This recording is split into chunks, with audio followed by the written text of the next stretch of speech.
Chapter 8 my cruel husband. अब तक आपने पढ़ा। ये आप कैसी बात कर रहे हैं स्वामी जी, ये तो हमारा फर्ज है और हम पुराने जमाने के ख्यालों को नहीं मानते। हम तो बस ये जानते हैं कि आप हमें अपने घर की लक्ष्मी दे रहे हैं।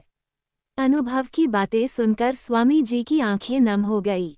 लंच करने के बाद सब अपने रूम में रेस्ट करने के लिए चले गए थे क्योंकि शाम के वक्त जाह्नवी और सिद्धार्थ की हल्दी की रस्म होनी थी। अब आगे पढ़िए। शाम के वक्त जाह्नवी को सब तैयार के रहे थे। तैयार कम, वो सब जाह्नवी की चुटकी ले रहे थे। उधर समीर सिद्धार्थ को बोल बोल कर थक गया था कि तैयार हो जा भाई, लेकिन वो था कि लैपटॉप पर अपने काम में लगा हुआ था। भाई अगर तू नहीं तैयार हो रहा तो मैं ये कुर्ता पहन लेता हूँ, मैं ही कर लेता हूँ जाह्नवी से शादी, वैसे भी मुझे बहुत अच्छी लगती है वो। समीर ने सिद्धार्थ को चिढ़ाते हुए कहा।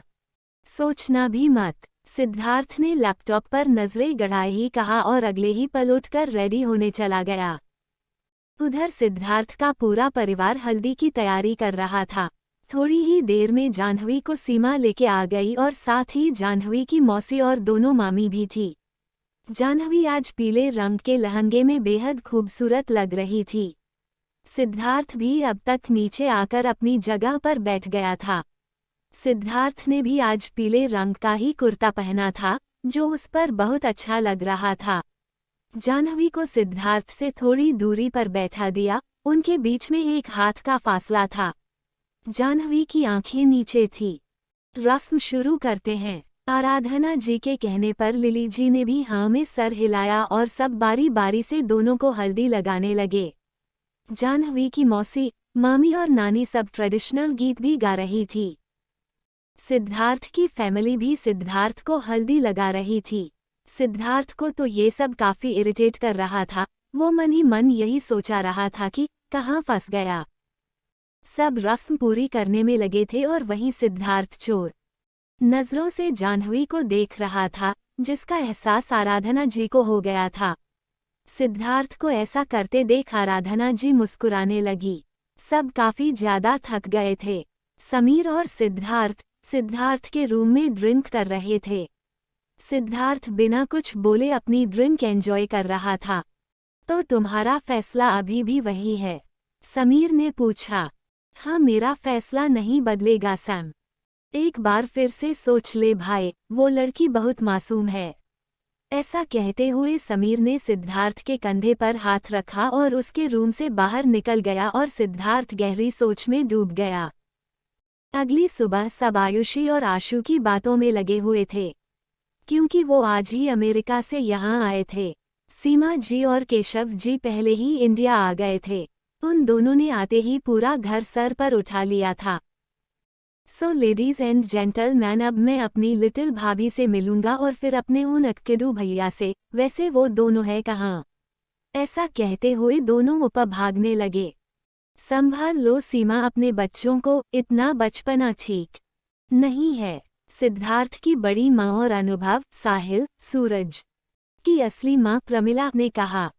प्रमिला बहुत ही शातिर औरत थी। उसको बस दूसरों को नीचा दिखाना आता था। वो भारद्वाज परिवार की सबसे बड़ी बहू थी, जिससे उसकी बात का कोई जवाब नहीं देता था, और इसी वजह से अनुभव और साहिल आराधना जी को ही अपनी माँ मानते थे। प्रमिला को वो ज्यादा पसंद नहीं करते थे। प्रमिला भी अपने बेटे सूरज और उसकी पत्नी सुमन को ही ज्यादा मानती थी। अनुभव और साहिल पर वो कभी भी ज्यादा ध्यान नहीं देती थी।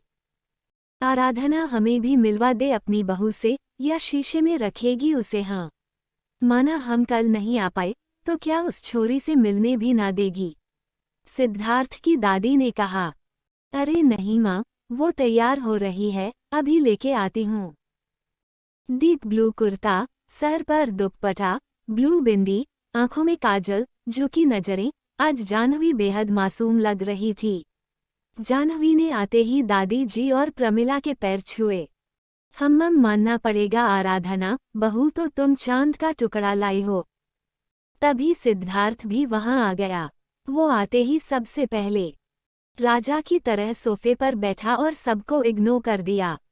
पर शिवांग गायत्री की गोद से भागकर सिद्धार्थ के पास चला गया। सिद्धार्थ ने भी उसे गोद में ले लिया। डैडी, डैडी कैसे हो आप डैडी? मम्मा मैं अच्छा हूँ, पर मेरा लिटिल चैम्प कैसा है? शिव भी अच्छा है डैडी।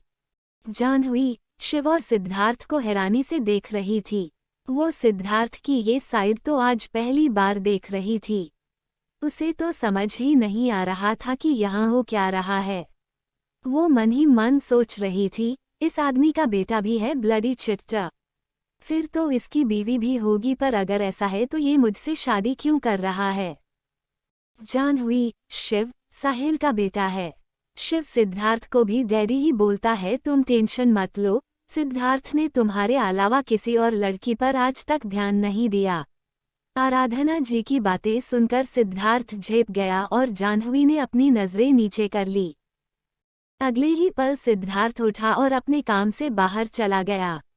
सिद्धार्थ को जाता देख शिव भी रो पड़ा और उसके साथ जाने की जिद करने लगा। उसके मोटे मोटे आंसू गिरने लगे। डैडी, डैडी मैं भी जाऊंगा डैडी के साथ। शिव, बेटा आप डैडी के साथ नहीं जा सकते। जाह्नवी ने शिव को गोद में लेते हुए कहा। क्यों नहीं जा सकता? शिव ने रोते हुए पूछा। क्योंकि ब्रेव बॉय ही डैडी के साथ जाते हैं और ब्रेव बॉय ऐसे रोते नहीं है। पर मैं तो ब्रेव बॉय ही हूँ। ओके आप ब्रेव हो तो आप रो क्यों रहे हो? नहीं मैं अब नहीं रोऊंगा। हम शिव तो सच में ब्रेव बॉय है। हाँ मैं ब्रेव बॉय हूँ। ऐसा कहते हुए शिव ने अपनी छोटी सी उंगली से जाह्नवी की बिंदी को छूते हुए कहा, ममा। जाह्नवी ने शिव की कही बात दोहराई, ममा। ऐसा कहकर जाह्नवी ने बड़ी सी स्माइल के साथ शिव को हग कर लिया। जाह्नवी और शिव को ऐसे बातें करते देख सब हैरान थे कि जाह्नवी ने कितनी आसानी से शिव को चुप करा दिया। लो एक की एंजल और एक की मम्मा बन गई जाह्नवी। आरती ने हंसते हुए कहा। उसकी बात पर सब हंसने लगे। वैसे आरती शिवी कहाँ है? आराधना जी ने पूछा। और कहाँ होगी, साहिल के साथ गई है। आरती ने जवाब दिया। कुछ देर तक सब ऐसे है बातें करते रहे। शिव और जाह्नवी उसके रूम में कार्टून देख रहे थे। माय लिटिल चैम्प, आप यहीं बैठो, आपकी मम्मा आपके लिए स्नैक्स लेके आती है। ओके ओके मम्मा जल्दी आना। शिव की बात पर जाह्नवी मुस्कुराते हुए नीचे जाने लगी। तभी उसकी टक्कर अपनी मस्ती में चलते हुए आशु से हो गई। हे ब्यूटीफुल आराम से चलो, आशु ने जाह्नवी से कहा। मैं तो आराम से ही आ रही हूँ, तुम ही अंधों की तरह चल रहे हो। हे ये कौन सा तरीका है बात करने का? एक तो टक्कर करती हो, ऊपर से अकड़ दिखाती हो, जानती भी हो मैं कौन हूँ? आशु भा। आशु की बात बीच में ही काट के जाह्नवी बोली, ओ मिस्टर तुम्हें जानने में मैं 1% भी इंटरेस्टेड नहीं हूँ। बड़े आए हूँ। कमाल है आजकल की लड़कियां भी हैंडसम लड़का देखा नहीं कि लड़ाई करने के बहाने दोस्ती करने की सोचती है। वैसे नॉट बैड ट्रिक अच्छी है। हेलो मिस्टर लिमिट में रहकर बात करो, कोई ऐसी वैसी लड़की नहीं है हम। इतने आसान नहीं है हम, जितना तुम समझ रहे हो। इतना कहकर जाह्नवी नीचे जाने लगी। जाह्नवी की बात सुनकर आशु के फेस पर मुस्कुराहट आ गई। उसने धीरे से कहा, आसान चीजें आशु भारद्वाज को पसंद भी नहीं आती। तुमने कुछ कहा? जाह्नवी ने अपनी आंखें छोटी करके पूछा। हाँ मैं ये कह रहा था कि नाम क्या है तुम्हारा? ना ही जानो तो अच्छा है। अच्छा ये तो बता दो किसकी साइड से हो? किसी की भी साइड से हूँ, पर तुम्हारी दाल नहीं गलेगी। इतना कहते कहते जाह्नवी भागकर नीचे चली गई। उसको भागता देख आशु हंसने लगा और खुश होते हुए बोला, इम्प्रेसिव। उधर जाह्नवी की फैमिली साहिल और अनुभव सब मैरिज वेन्यू से घर आ चुके थे। सब शाम की तैयारियों में जुट गए थे और साहिल शिव से मिलने गया तो उसे पता चला कि वो जाह्नवी के पास है, तो वो उसके रूम में चला गया। उधर जाह्नवी और शिव मजे से कार्टून देख रहे थे। साहिल उनके पास गया तो उसने एक नज़र टीवी को देखा, फिर उन दोनों को देखा और मुस्कुराता हुआ उनके पास चला गया। साहिल को देखते ही शिव उसके पास आ गया। पापा, पापा आप आ गए पापा। देखो आज मुझे मम्मा मिल गई। शिव की बात सुनकर साहिल ने जाह्नवी को देखा। आपको पता है मम्मा बहुत स्वीट है, मम्मा ने आज मुझे बहुत प्यार किया। शिव की बातें साहिल मुस्कुराते हुए सुने जा रहा था। पापा आप मम्मा से शादी करो, फिर मम्मा हमारे साथ ही रहेंगी। शिव की इस बात पर साहिल सकपकाकर जाह्नवी को देखने लगा। तभी उसके रूम में आशु आया, उसको देखकर जाह्नवी की आंखें छोटी हो गई। अरे साहिल भाई, आप यहाँ हो और मैं आपको पूरे घर में ढूंढ रहा हूँ। आपको दादी बुला रही है। रुक जाओ चाचू, पहले पापा प्रॉमिस करेंगे फिर जाएंगे। कैसा प्रॉमिस चाहिए मेरे शिव को? साहिल ने पूछा। यही कि आप जल्दी से मम्मा से शादी करोगे। शिव की बात सुनकर आशु की तो आंखें बाहर आने को हो गई और साहिल ने मुस्कुराते हुए हाँ कहा। साहिल की बात पर शिव जाह्नवी के पास गया और अपने छोटे छोटे हाथों में उसके चेहरे को भर लिया और बड़ी ही मासूमियत से बोला, मम्मा आप करोगी ना मेरे पापा से शादी? शिव की बात पर जाह्नवी ने सकपकाकर साहिल की तरफ देखा, जो उसे इशारे से हाँ करने के लिए बोल रहा था। उन तीनों को देखकर तो आशु को सदमा ही लग गया था। वो मन ही मन यही सोच रहा था कि ओहे तो ये साहिल भैया की गर्लफ्रेंड है, चलो सही है, कम से कम साहिल भैया खुश तो है। बेटा अब आप चाचू के साथ नीचे जाओ, पापा को मम्मा से कुछ बातें करनी है। साहिल ने कहा। ओके पापा हम जा रहे हैं। चलो चाचू, शिव ने आशु से कहा। पर आशु तो अपने ख्यालों में ही खोया हुआ था। उसे तो तब होश आया जब शिव ने उसका हाथ पकड़कर हिलाया। हाँ शिव, तुमने कुछ कहा? आशु ने सकपका कर पूछा।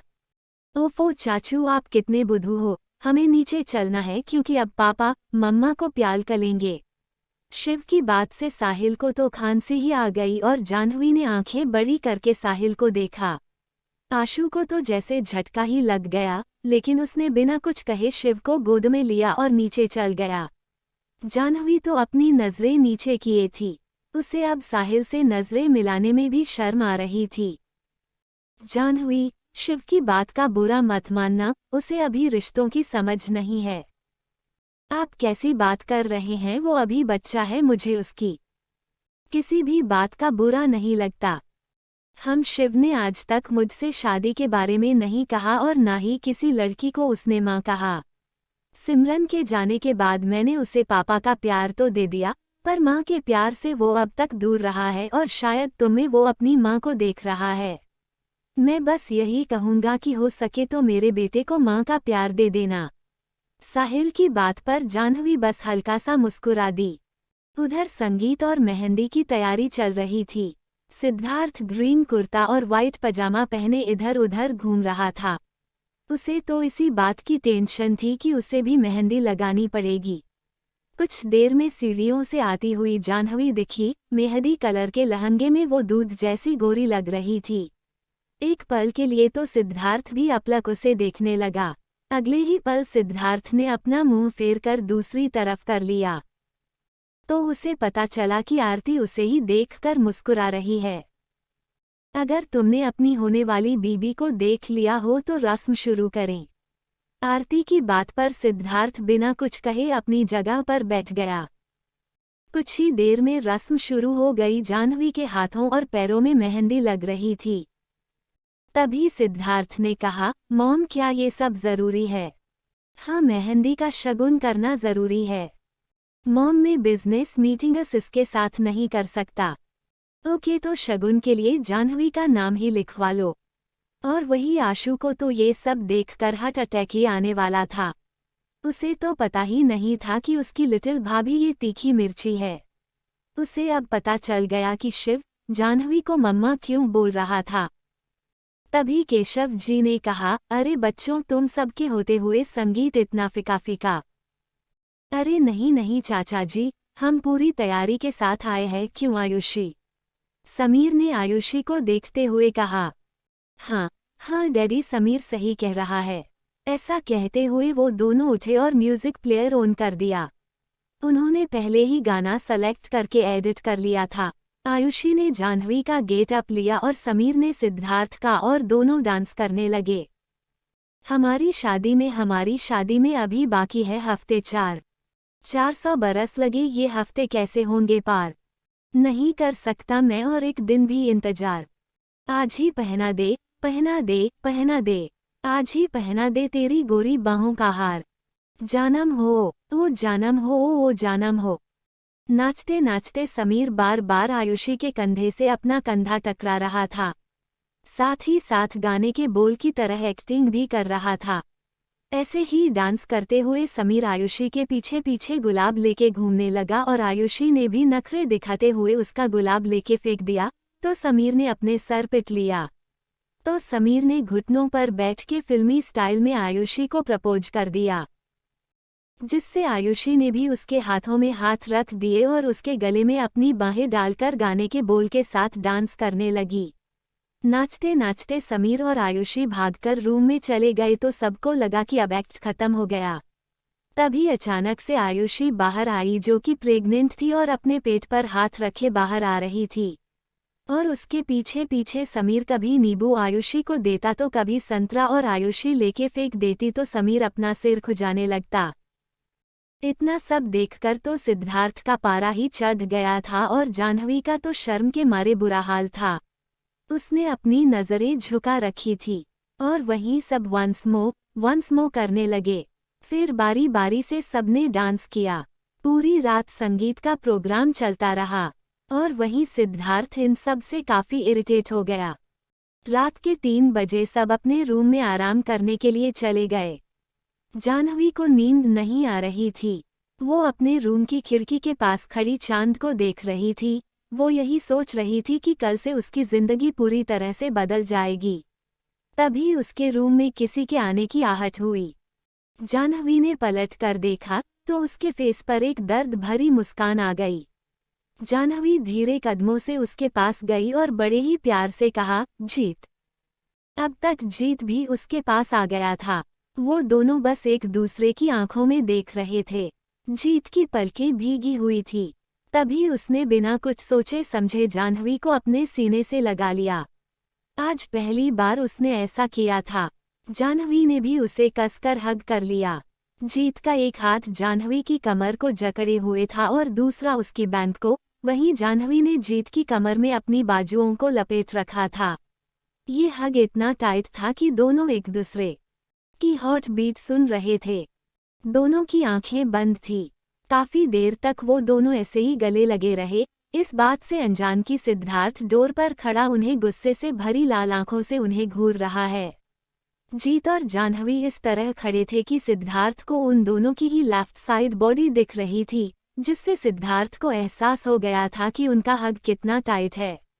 उन दोनों को इतने क्लोज देखकर सिद्धार्थ ने अपने दांत पीस लिए। उसके गले और हाथों की नसें तन गई थी। फ्लैशबैक। सिद्धार्थ जाह्नवी से मैरिज पेपर्स पर साइन लेने उसके कमरे की तरफ आ रहा था। तभी उसने जीत को जाह्नवी के कमरे में जाते देखा तो उसकी आंखें छोटी हो गई। उसने यही सोचा कि ये इतनी रात को जाह्नवी के रूम में क्यों जा रहा है। जैसे ही सिद्धार्थ जाह्नवी के रूम के बाहर पहुंचा तो अंदर का नज़ारा देखकर उसका गुस्सा 7वें आसमान पर पहुंच गया। Flashback and. जीत और जाह्नवी दोनों की आंखों से आंसू बह रहे थे। जीत ने अपनी आंसुओं से भरी आंखों से जाह्नवी को देखा और उसके माथे पर किस कर दिया। जाह्नवी ने भी अपने आंखें बंद कर रखी थी। जीत के मन में जाह्नवी के लिए कोई गलत भावना नहीं थी। वो तो बस सच्चे दिल से जाह्नवी को प्यार करता था, जिसका एहसास जाह्नवी को भी हो गया था। पर अब ये सब सिद्धार्थ की बर्दाश्त से बाहर हो रहा था। वो तेज कदमों से रूम के अंदर चला गया और उनके पास जाकर हल्की सी खांसी की। सिद्धार्थ के खांसने से दोनों का ध्यान टूटा और दोनों एक दूसरे से अलग हो गए। सिद्धार्थ अभी भी जीत को खा जाने वाली नज़रों से घूर रहा था। जीत ने एक नज़र जाह्नवी को देखा और फिर सिद्धार्थ को और बिना कुछ कहे रूम से बाहर चला गया। उसके जाते ही सिद्धार्थ ने जाके डोर लॉक कर दिया। सिद्धार्थ के ऐसा करने से जाह्नवी एक पल के लिए तो डर गई, लेकिन फिर उसने हिम्मत रखी। सिद्धार्थ उसके पास आया। जाह्नवी भी उसकी आंखों में देख रही थी। जाह्नवी को उसकी आंखों में सिर्फ शक दिख रहा था। साइन इट, उसने जाह्नवी की तरफ पेपर्स बढ़ाते हुए कहा। जाह्नवी ने एक नज़र पेपर्स पर डाली और उन्हें लेकर पढ़ने लगी। और फिर सिद्धार्थ बड़ी गौर से उसे देख रहा था। जाह्नवी ने एक नज़र सिद्धार्थ पर डाली और उन पेपर्स पर साइन करके उसे दे दिया। सिद्धार्थ ने पेपर्स ले लिए और कुछ पल जाह्नवी को घूरा। तुम्हारी शादी मेरे साथ हो रही है। सिद्धार्थ की बात में छिपा ताना जाह्नवी अच्छे से समझ सकती थी। उसने सिद्धार्थ को कोई जवाब नहीं दिया। सिद्धार्थ कुछ पल रुकने के बाद उसके रूम से बाहर निकल गया और अपने रूम में जाके ड्रिंक करने लगा। अगली सुबह भारद्वाज परिवार का पुश्तैनी घर किसी राजमहल से कम नहीं लग रहा था। वो ट्रेडिशनल तरीके से बनाई हुई हवेली, जिसमें मॉडर्न टेक्सचर की डेकोरेशन से उस हवेली की रंगत काफी निखर रही थी। सारे नौकर सुबह से भाग दौड़ में लगे थे। तभी जाह्नवी के रूम में आराधना जी आई। जाह्नवी। आराधना जी के पुकारने पर जाह्नवी ने पलट कर देखा तो आराधना जी मुस्कुराती हुई उसके सामने खड़ी थी। जी। जाह्नवी ने नजरें झुकाकर इतना ही कहा। बेटा, आज तुम्हारी नई जिंदगी की पहली सुबह है। आज से ही तुम्हारी जिंदगी बदल जाएगी। बेटा, तुम अब कोई आम लड़की नहीं रह गई। तुम आज से द ग्रेट भारद्वाजर्स की बहू हो गई हो। आराधना जी की बात पर जाह्नवी ने बस हाँ में सिर हिला दिया। आराधना जी ने उसको मुस्कुराकर देखा और एक ताली बजाई। उनके ऐसा करते ही 4 नौकर बड़ी अपने हाथों में बड़ी बड़ी थाल लेकर रूम में आ गए और टेबल पर रख दिया। बेटा, इसमें एंगेजमेंट और शादी के लिए कुछ चीजें हैं। इतना कह के आराधना जी ने जाह्नवी के सर पर प्यार से हाथ फेरा और एक बॉक्स जाह्नवी की तरफ बढ़ा दिया। जाह्नवी बेटा, ये हमारे पुश्तैनी कंगन है। आज इन्हें जरूर पहनना। बेटा, मैं तुम्हारे लिए फ्रूट्स भेज देती हूँ क्योंकि आज तुम और सिद्धार्थ सिर्फ फ्रूट्स ही खाओगे। जी आप फिक्र मत करिए, वैसे भी आज महाशिवरात्रि है तो मैं सिर्फ फ्रूट्स ही खाऊंगी। जाह्नवी की बात सुनकर आराधना जी मुस्कुराती हुई रूम से बाहर चली गई। आराधना जी के जाते ही जाह्नवी ने एक नज़र उन थालों पर डाली और धीरे से उसके ऊपर का कपड़ा हटाया। थाल को देखते ही जाह्नवी की तो आंखें ही फैल गई। थालों में करोड़ों की ज्वेलरी थी। डायमंड और प्लेटिनम की ज्वेलरी से दोनों थालें भरी पड़ी थी। तीसरी थाल में डीप पिंक कलर का बेहद खूबसूरत लहंगा था और एक में सुर्खलाल ब्राइडल लहंगा था। ये सब देखकर तो जाह्नवी की आंखें फटी की फटी रह गई। वह अभी उन थालों को देख ही रही थी कि उसके रूम में उसकी फैमिली की औरतें आ गई। सबकी नज़र उन थाल पर गई। सबकी आंख हैरानी से फैल गई। जाह्नवी, ये सब क्या है बेटा? लिली जी ने पूछा। माँ, ये सिद्धार्थ की मॉम देकर गई हैं। अच्छा, लिली जी ने कहा। मानना पड़ेगा जाह्नवी, तुमने काफी मोटी पार्टी चुनी है। जाह्नवी की बड़ी मामी ने टोंट करते हुए कहा। तुम्हारे कहने का मतलब क्या है पूजा? जाह्नवी की नानी ने पूजा पर गुस्सा करते हुए कहा। पूजा की बात वहां मौजूद हर शख्स को बुरी लगी थी। अरे मम्मी जी, मैं तो ये कह रही थी कि जाह्नवी के ससुराल वाले काफी अमीर है। पूजा ने बात बदलते हुए कहा। जाह्नवी, थोड़ी देर में सगाई की रस्म शुरू होने वाली है। हाँ माँ। थोड़ी देर में सब नीचे हाल में सिद्धार्थ और जाह्नवी का इंतजार कर रहे थे। कुछ देर में सिद्धार्थ सीढ़ियों से नीचे आता दिखा। डार्क ब्लू 3-पीस सूट में सिद्धार्थ किसी राजकुमार की तरह लग रहा था। आज उसे जो लड़की देख लेती तो बस उसको पाने के लिए कुछ भी कर जाती। वो नीचे आया तो उसकी मॉम ने उसकी हाथों से ही बलाइयां ली। तभी सबकी नज़र सीढ़ियों से आती जाह्नवी पर गई। डीप पिंक लहंगे में वो आज आसमान से आई हुई परी लग रही थी। उसकी नज़रें नीचे थी और सबकी नज़र जाह्नवी पर ही थी। वो लगी इतनी खूबसूरत रही थी कि हर कोई उसे एकटक देखने को आतुर था। आराधना जी जल्दी से जाह्नवी के पास गई और अपनी आंखों से काजल लेकर जाह्नवी के कान के पीछे लगा दिया। कहीं नजर ना लग जाए मेरी बहू को। कुछ भी कहो आराधना, बहू तो तुम स्वर्ग की सुंदरी लाई हो। सिद्धार्थ की दादी ने कहा। तारीफ मेरी नहीं, अपने पोते की करिए माँ, वही ढूंढ के लाया है। कुछ ही देर में सगाई की रस्म शुरू हो गई। सिद्धार्थ जाह्नवी एक दूसरे के सामने बैठे थे, पर जाह्नवी की नज़रें किसी और को ही ढूंढ रही थी, जिसका एहसास सिद्धार्थ को हो गया था। तभी जाह्नवी ने एक कोने में बैठे जीत को देखा, जो उसे ही देख रहा था। जीत को देखकर जाह्नवी की आंखें भीग गई। तभी सिद्धार्थ ने अपना हाथ आगे करके जाह्नवी का हाथ मांगा।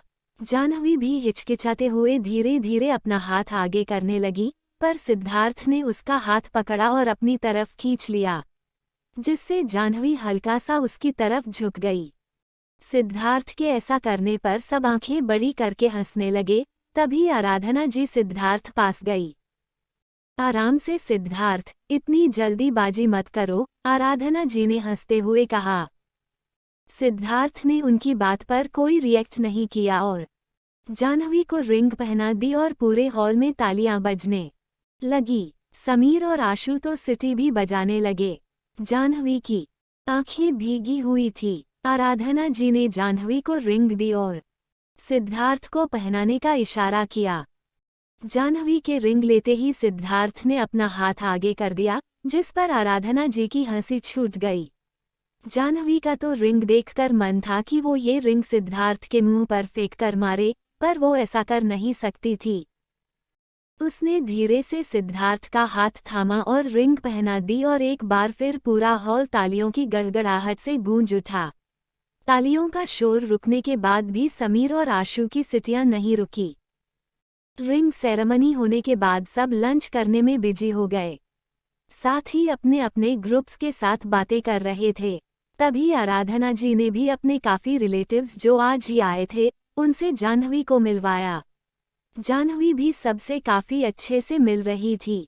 कुछ देर ऐसे ही चलने के बाद जाह्नवी को आराधना जी उसके रूम में ले गई। बेटा तुम अब थोड़ा रेस्ट कर लो। जी, आराधना जी की बात पर जाह्नवी ने कहा। उधर सिद्धार्थ के रूम में शौर्य और समीर बैठे ड्रिंक कर रहे थे। सिद्ध यार, जाह्नवी और तेरी एज में डिफरेंस ज़्यादा नहीं है, वो अभी बच्ची है। हाँ माना खूबसूरत है, पर फिर भी बच्ची है वो, शौर्य ने कहा। 7 ईयर्स का डिफरेंस है, सिद्धार्थ ने खिड़की से बाहर देखते हुए ही कहा।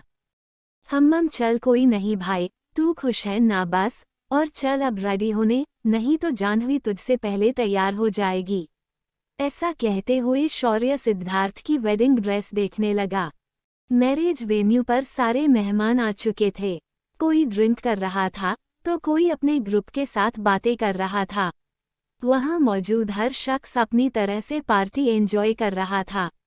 पंडित जी शादी के मंत्र जप कर रहे थे। आराधना जी भी अपनी कुछ खास फ्रेंड्स से मिल रही थी। इसी बीच पंडित जी द्वारा सिद्धार्थ को बुलाया गया। सिद्धार्थ आज किसी राजा की तरह लग रहा था। क्रीम और महरून कलर की शेरवानी में क्या लग रहा था वो, उसकी सर की पगड़ी जिसमें जड़ा डायमंड चमक रहा था। सिद्धार्थ बिल्कुल रॉब के साथ आ रहा था। उसके पीछे शौर्य, समीर और आशु चल रहे थे। सिद्धार्थ आकर मंडप में बैठ गया।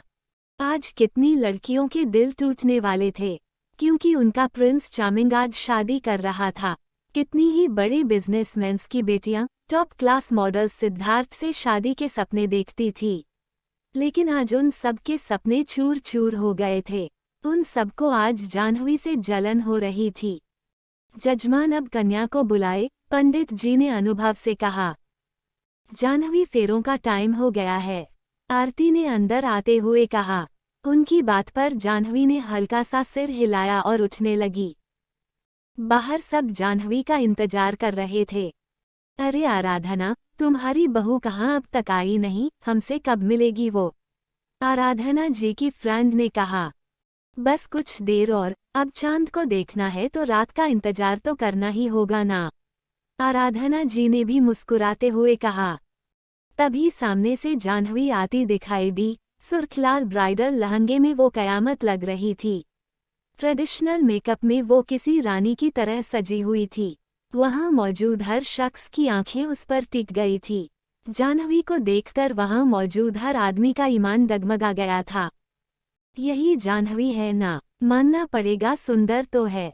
वहां मौजूद कुछ औरतें ऐसी बातें कर रही थी। यही सिद्धार्थ की वाइफ है ना, कमाल की है यार, काश मुझे मिली होती पहले। ऐसी बातें सारे लड़कों के बीच को रही थी। तभी जाह्नवी धीरे धीरे चलती हुई आ रही थी। उसके सर के ऊपर की चूना, आगे से करण, अर्जुन और पीछे से जीत और कुशल ने पकड़ रखी थी। आशी और आरती जाह्नवी को लेकर आ रही थी। जाह्नवी को मंडप के बैठा दिया। आज तो सिद्धार्थ भी जाह्नवी को चोर नजरों से देख रहा था। जाह्नवी लगी इतनी सुंदर रही थी। जाह्नवी को सिद्धार्थ के पास बैठाया गया। कुछ मंत्रों के बाद पंडित ने उन्हें वरमाला के लिए खड़े होने को कहा।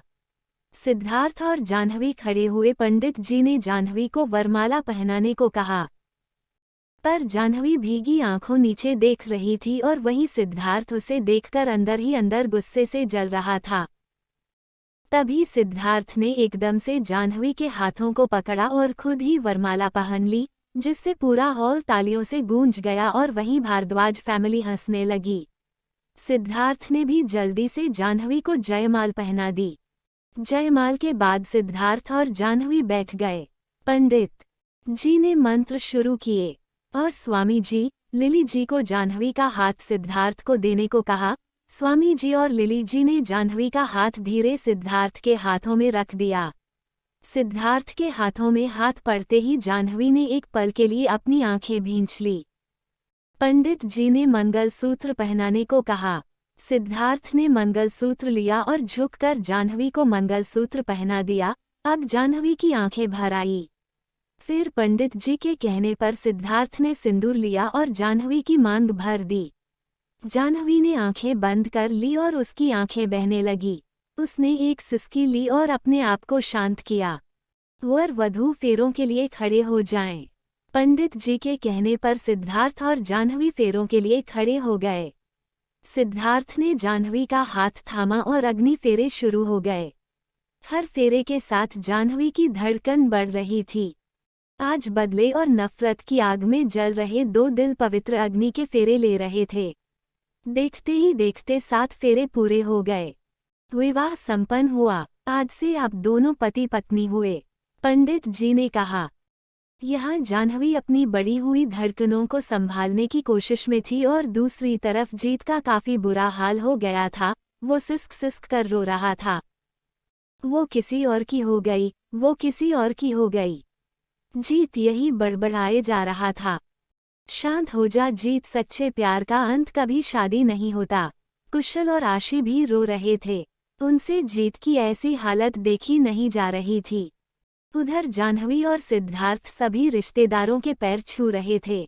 दादी, बड़ी माँ, आराधना जी, सीमा सबके पैर छूने के बाद जाह्नवी और सिद्धार्थ ने केशव जी और अनुभव के पैर छुए तो उन्होंने दोनों के सर पर हाथ रख दिया। सिद्धार्थ और जाह्नवी साहिल के पैर छूने के लिए झुके तो उसने सिद्धार्थ को गले लगा लिया। Congratulations for your marriage. Sahil ने जाह्नवी के सिर पर प्यार से हाथ रखा। Welcome to Bhardwaj family. कुछ ही देर में जाह्नवी की विदाई का वक्त भी हो गया। जाह्नवी अपने रूम में बैठी रोए जा रही थी। सब उसे चुप कराने में लगे थे। तभी आरती ने आकर कहा, जाह्नवी चलो, जाने का वक्त हो गया है। जाह्नवी को ऐसे रोता देख आरती की भी आंखें भर आई थीं। मैं नहीं जाऊंगी, मुझे नहीं जाना, मुझे अपने घर ले चलो, मुझे नहीं जाना मामा जी। जाह्नवी रोते रोते बोले जा रही थी। उसके छोटे मामा की भी आंखें बहने लगी थी। फिर भी उन्होंने जाह्नवी को अपने कंधे पर उठा लिया और बाहर लाने लगे। नहीं जाना मुझे, मैं नहीं जाऊंगी, प्लीज मुझे मत भेजो, प्लीज प्लीज, जाह्नवी सिसकते हुए कह रही थी। उसके मामा ने उसे ले जाकर स्वामी जी के पास खड़ा कर दिया। लिली जी को तो संभालना ही मुश्किल हो रहा था।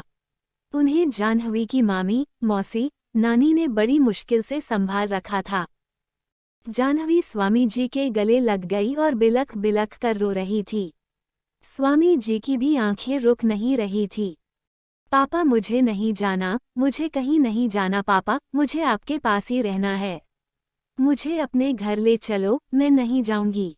जाह्नवी को ऐसे रोता देख वहां हर कोई इमोशनल हो गया था। आराधना जी की भी आंखें छलक उठी थी।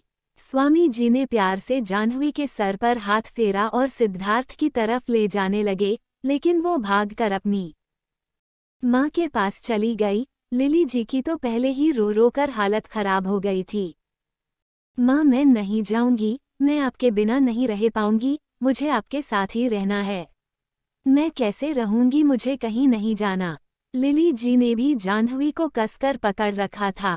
उसके मामा ने दोनों को अलग किया और जाह्नवी को वापस ले जाने लगे। जाह्नवी करण अर्जुन के गले लग गई। भाई मुझे नहीं जाना, प्लीज मुझे अपने साथ रख लो, मैं नहीं जाऊंगी, मैं कैसे रहूंगी तुम सबके बिना, मैं नहीं रह पाऊंगी। अब जाह्नवी की सांस उखड़ने लगी थी। उसके भाइयों ने रोते हुए जाह्नवी को कसकर गले लगा लिया और सिद्धार्थ के पास ले गए। सिद्धार्थ ने जाह्नवी का हाथ पकड़ लिया। तभी जाह्नवी ने जीत को देखा, जो भीगी आंखों उसे ही देख रहा था।